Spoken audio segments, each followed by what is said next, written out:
Is access to clean water a luxury or a basic human right in Asia? That's the question at the heart of the water crisis currently gripping the region. The water crisis is causing severe shortages in food and energy, and it's starting to affect the lives of millions. We can see that in India, the state of Chennai, the city keeps running out of water for weeks. A quick turn to Cambodia and we'll see how the low water levels of the Mekong River are causing widespread crop failures and food shortages.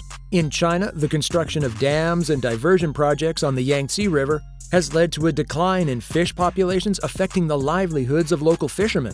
What could be the problem? Please stick with us as we take a look at the water crisis in Asia, the causes of this crisis, and how this powerful continent can solve it. The Asian water crisis means there is a water shortage in the Asian region, threatening the economies and availability of food in the affected regions. But wait a sec, isn't Asia surrounded by large water bodies? Well, it's no news that the Pacific Ocean, the South China Sea, the Red Sea, and many more border the region. So this raises a fundamental question. Why is Asia suffering a water crisis despite being surrounded by large water bodies? Hold that thought. Most of this water is not clean enough for consumption. You know how the Earth is covered with water? Well, more than half of it is salt water. Yep, 97.5% of the water on our planet is salty, and it's found in the oceans. That leaves us with only 2.5% fresh water, which we can actually drink. But we have 2.5% of fresh water for the whole of humanity. That should be enough, right? Well, it's not. 2/3 of the available fresh water is trapped in glaciers, soil moistures, polar ice caps, deep aquifers, and a bunch of unreachable spots. Here's another interesting fact. Humans, animals, and crops only get 1% of the available fresh water.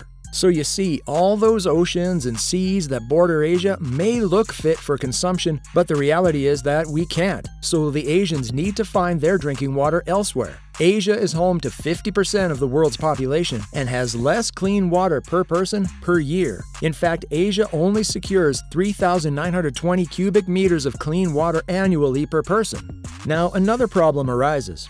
Everyone in the world has to share the small amount of clean water available. As you would expect, the water is not distributed equally. With Asia receiving only 3,920 cubic tons of clean water per person annually, its countries suffer. Distribution is not just the problem, other factors play a role. Today, there are more people using water and also more industries and businesses that need water to function. To even compound the problem, there isn't enough planning or investment into managing and distributing water effectively, which leads to shortages and eventual wastage. And to make things worse, there's the problem of climate change.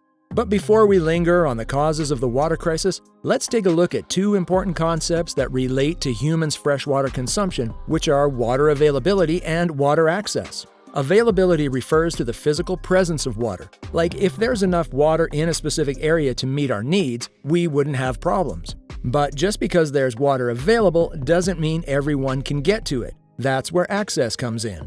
These two issues may sound kind of alike, but they're actually different and can impact an area in different ways. Availability is more influenced by geography and climate, meaning that some areas naturally have less water available than others.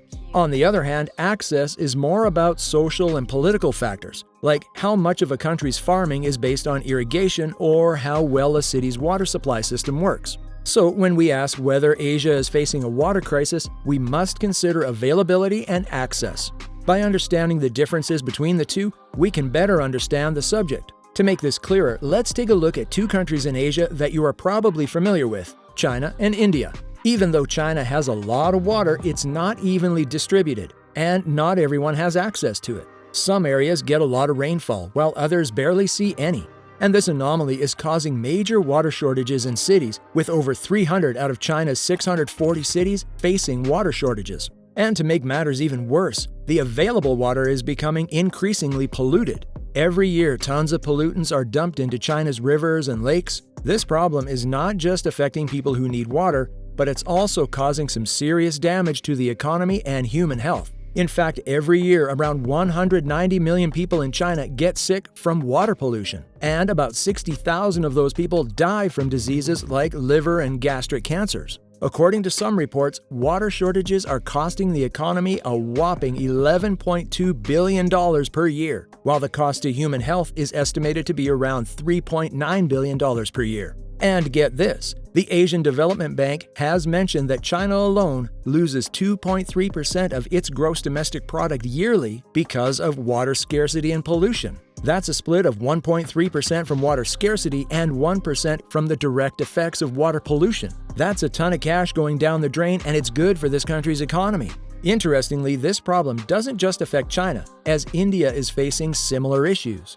India is starting to feel the pressure of its growing population and the industry springing up. This growth is taking a toll on water resources, and the amount of water per person is dropping. We're talking less and less water to go around, and that's not a good thing. By 2025, the amount of fresh water available per person is expected to drop to just 1,500 cubic meters per year, down from 2,200 cubic meters in 1997. That means less clean water and fewer resources for growing crops. Talking about growing crops, did you know that 70% of all water resources in the region are used to grow food, since a lot of the farming here relies on irrigation? Can you imagine how much water that is? It really shows us how vital it is to take care of and preserve this precious resource. So the next time you sit down for a meal, just think about all the water that went into producing that meal and the risk of not getting the next plate if water scarcity persists. Now let's talk about access. The issue of access to safe water is complex, and it's closely tied to a country's level of development. Countries like Japan, Singapore, and Taiwan have created effective structures that help provide clean water to their populations. But in less developed countries like Bangladesh and India, the situation is much different, as it's often a luxury only the rich can afford. Another problem is that in developing countries, the water systems are created based on political considerations rather than to favor the locals. So prices can be easily influenced by local political pressures instead of market forces. Interestingly, this can lead to water being too expensive that the citizens cannot cope, or too subsidized that the water providers cannot keep up with maintenance. So it turns water into a political commodity that politicians can use to gain support or control the masses. This realization takes us back to our opening question: is clean water a luxury or a basic human right? A basic human right, of course, but not in developing countries where water shortages could cost the people their next meal. Bear in mind that this continent has over half the world's population and is not slowing down at any rate, as it's estimated that their population will be over 5 billion by 2050. Now, combining this fast-growing population with the present looming water crisis, the continent is in for a hot mess. Now, you may say, but Asia is the world's largest food producer, creating as much as 90% of the world's rice. That's a fact, no doubt. But what you may not know is that roughly 1/4 of the world's freshwater resources are used for producing rice. That implies that if Asia continues experiencing a water crisis, it will affect the world's rice supply. Isn't that a potential world hunger looming? Keep in mind that the world's population is expected to exceed 8 billion by 2030. Another cause of the Asia water crisis is climate change. Climate change has hit the major source of fresh water for the continent, the Qinghai Tibet Plateau. Qinghai Tibet has a lot of water, but it's not being used as much as it could be. It's the source of 10 big rivers that supply water to over 1 billion people in Asia.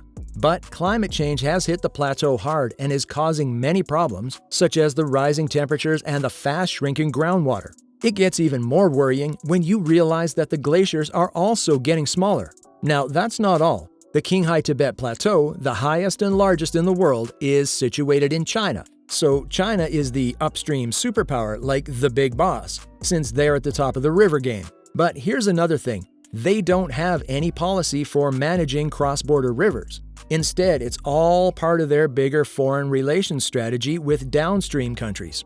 As we all know, China isn't big on multilateral agreements to resolve international disputes. They haven't signed any water-sharing agreements or international water treaties. Wild, right? That's serious trouble brewing for the downstream region, all thanks to China's large control over shared water resources. And to make matters worse, China got a real hard-on for engineering solutions like building hydro dams. As expected, these dams can have a big impact on water flow. And get this, China has built these dams on major transnational rivers like the Brahmaputra, Mekong, and Salween.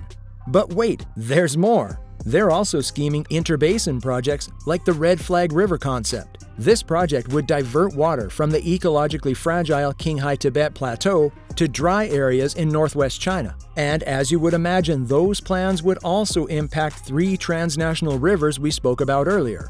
Moves like this from China will cause socioeconomic damage in the downstream region and increase tension between China and its neighbors. Naturally, the downstream region is worried that China could use the dams to restrict the water supply or turn off the tap in the case of a conflict. At this point, we believe that you can see that water security in Asia is a complex issue with many moving parts.